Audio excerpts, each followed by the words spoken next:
We move on to our last talk for this session, and this will be Mia Bosniansky. Mia's talk is Polyphonic Reality, Reflecting on My Attendance of the 7th International Conference on Dialogical Practices held in Bosnia and Herzegovina. Mia, it's yours. Would you believe me if I told you that dialogue has the power to transform art, heal mental illness, and even create new realities? It may sound a bit grandiose, but let me take you on a journey through music, literature, therapy, and the big questions of modernity. We will be guided by at least four voices on this journey. The voices that, though from different places and times, reflect the power of polyphonic dialogue. These are the voices that I like to invite.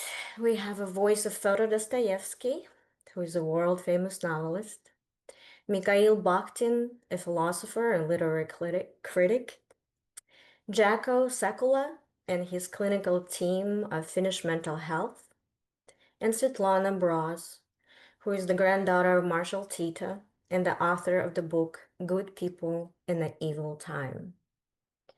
These are the names of our guides today, yet there are countless others. More and more people are beginning to acknowledge that while we share this world, we live in multiple realities and see things very differently. In fact, what drew me to this research was the realization of the value of multiplicity of different worldviews that exist in our modern world. I initially believed it to be an unsolvable challenge, but I am here today to show you that the resolution is hidden within the challenge itself. The word polyphony originally comes from music, multiple independent melodies coexisting without overpowering each other. But in literature and psychology, it means something deeper, a space where multiple voices, truths, and realities can exist side by side without being forced into agreement. The Russian novelist Fyodor Dostoevsky was a master of creating this revolutionary space of polyphonic dialogue in his writing. There was no ultimate true reality against which his characters' views were measured. Every voice, however sick or delusional, had its contribution. I was 10 years old when I read Crime and Punishment, and I remember very vividly being stunned by the multiple layers of meaning and realities of this book. This left a profound mark on me because right then and there, I decided that I wanted to study the human soul. I became a psychologist because of Dostoevsky. Here's one interesting fragment from Crime and Punishment that stunned me all afresh just last year as I was rereading this masterpiece. It is a dream of a main protagonist as he is serving time for murder.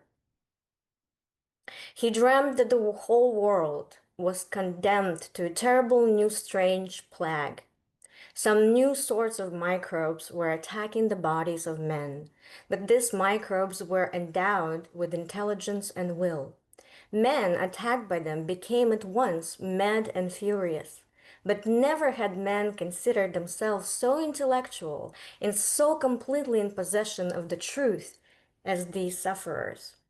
Each thought that he alone had the truth and was wretched looking at the others, beat himself on the breast, wept, and wrung his hands. That was written in 1866. And thus spoke Dostoevsky. Michael Bakhtin studied Dostoevsky's writing about a century later.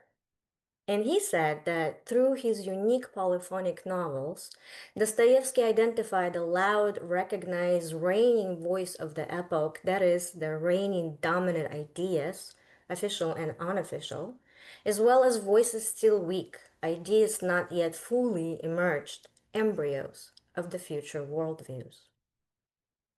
Even though Michael Bakhtin came into my life much later, it was he who reintroduced the concept of polyphony in connection to Dostoevsky's writing, and who went on to create a social theory which states that society thrives not through conformity or consensus, but through the healthy tension of many perspectives, constantly creating and recreating new meanings.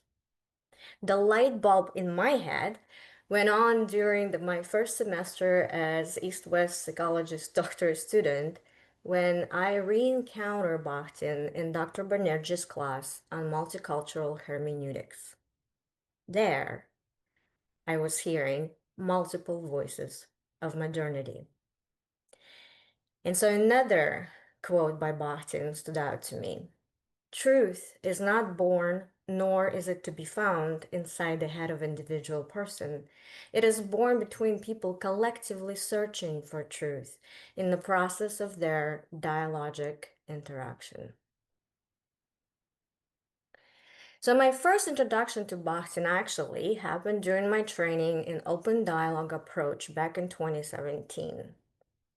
In the 1980s, Jacko and his colleagues in Finland began using the open dialogue approach based on the concept of polyphony to treat people experiencing psychosis.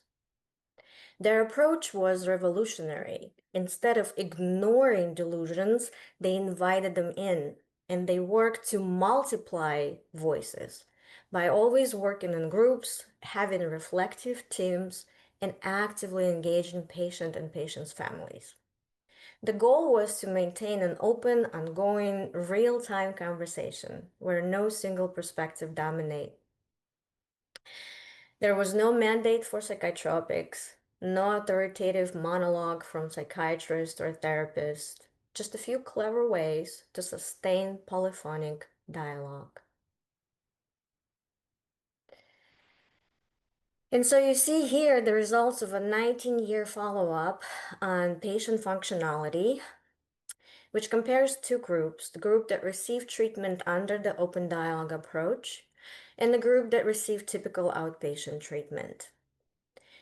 You see the reduced hospitalization rates, more independent living, less reliance on neuroleptics, and reduced instances of lifelong disability. However, the most commonly reported effects that many consider secondary are participants feeling heard, experiencing the emergence of new meaning and ideas, understanding other points of view, and having an enhanced sense of connection. All this without any explicit demand to critically self-reflect and to reach consensus. I was just as intrigued by the open dialogue approach as a former clinician as I was again now as a seeker of new dialogic modalities for multicultural communication. The open dialogue approach hasn't quite taken roots in the US, largely because of how our mental system is built. But in Europe, it's steadily growing. Since I decided to make a bridge between open dialogue clinical methodology and non-clinical multicultural communication, I searched for their upcoming conferences. Coincidentally, the 7th International Conference on Dialogical Practices was held in Bosnia and Herzegovina. And when I say coincidentally, I'm not exaggerating. You can see the locations of previous conferences: Finland, Belgium, Norway, Italy, Argentina, Czech Republic, and here we are, 2025, Sarajevo, Bosnia and Herzegovina. Meant to be. Bosnia and Herzegovina is still healing from a devastating war fueled by ethnic and religious fragmentation. Many people still cannot explain what exactly happened 30 years ago. Some prefer not to speak of it at all. Yet, I felt like I was a part of a unique witnessing and processing that had as much to do with the past as it had to do with our global future. For example, I talked to people from a nonprofit organization that sends a group of veterans who are former enemies from three armies to speak with the young people. These veterans are wholeheartedly committed to their work as the role models of polyphonic coexistence despite a bloody past. They can be seen as embodied polyphony. Many of my experiences during this conference demonstrated that polyphony isn't just conversational method, it's a lifeline. An older woman talked about how her paternal grandmother, back in 1945, was stripped naked, shaved bald, and paraded heavily pregnant by her neighbors across a small European town after the German soldiers, one of whom were the baby's father, were expelled back to Germany. She talked about what the label of enemy collaborator did to three generations of her family. She said she realized this impact fully during the open dialogue.